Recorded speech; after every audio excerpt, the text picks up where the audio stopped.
Piles లేదా అర్స మొలలు అంటే మలద్వారం లోపల లేదా వెలుపల ఉండే రక్తనాళాలు వాపుకు గురికావడం. యానస్ చుట్టూ ఉండే సిరలు ఉబ్బి వాపుకు గురికావడం వల్ల మొలలు వస్తాయి. మలబద్ధకం, అధిక ఒత్తిడి మరియు సరైన ఆహారపు అలవాట్లు లేకపోవడం దీనికి ప్రధాన కారణాలు. లక్షణాలు: మల విసర్జనలో రక్తం, దురద, నొప్పి మరియు వాపు.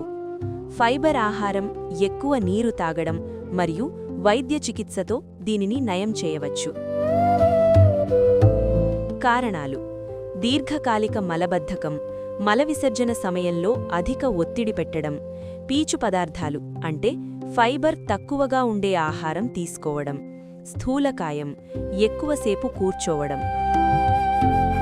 లక్షణాలు: మల విసర్జన సమయంలో రక్తం పడటం, మలద్వారం చుట్టూ తీవ్రమైన నొప్పి, దురద మరియు అసౌకర్యం, మలద్వారం దగ్గర గడ్డలు లేదా వాపు కనిపించడం. చికిత్స: ప్రారంభంలో మందులు మరియు జీవనశైలి మార్పులతో నయం చేయవచ్చు.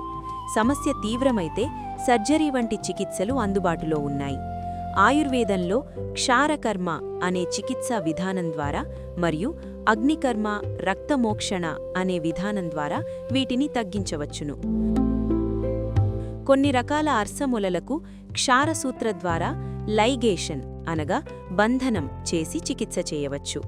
క్షారకర్మ అనేది పైల్స్ చికిత్సకు ఉపయోగించే ఒక పురాతనమైన, సురక్షితమైన మరియు ప్రభావవంతమైన ఆయుర్వేద పద్ధతి. ఇందులో మూలికలతో తయారు చేసిన ప్రత్యేక క్షారం మలద్వారం లోపల ఉన్న మొలలపై పూస్తారు. ఇది కణజాలాన్ని నయం చేస్తూ నొప్పి లేకుండా మొలలను తొలగిస్తుంది. ఇది మొలలను ఎండబెట్టి చిన్న గాయంగా మార్చి చివరికి అవి పడిపోయేలా చేస్తుంది. ముఖ్యంగా ఇంటర్నల్ పైల్స్ చికిత్సకు ఇది ఉత్తమమైనది. ప్రయోజనాలు: ఇది సర్జరీ కంటే తక్కువ నొప్పిని కలిగిస్తుంది. రక్తస్రావాన్ని సమర్థవంతంగా అరికడుతుంది.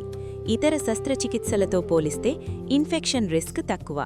ఇది మొలల పరిమాణాన్ని తగ్గించి యానస్ ప్రాంతంలో వాపును తగ్గిస్తుంది. నివారణ: పండ్లు, ఆకుకూరలు మరియు పీచు పదార్థాలు ఎక్కువగా తీసుకోవాలి. రోజుకు 8 నుండి 10 గ్లాసుల నీరు తాగాలి. క్రమం తప్పకుండా వ్యాయామం చేయాలి. పై లక్షణాలు తీవ్రంగా ఉంటే వెంటనే ఆయుర్వేద డాక్టర్ని సంప్రదించి సలహా తీసుకోవడం మంచిది. ముఖ్య గమనిక: క్షారకర్మను నిపుణులైన ఆయుర్వేద ప్రాక్టాలజిస్ట్ అంటే యానోరెక్టల్ స్పెషలిస్ట్ ద్వారా మాత్రమే చేయించుకోవాలి. కొన్నిసార్లు ఫైల్స్ నిర్ధారించడానికి మలద్వారంలోకి యానోస్కోప్ లేదా ప్రాక్టోస్కోప్ లేదా సిగ్మాయిడోస్కోప్ వంటి వాటిని ఉపయోగిస్తారు.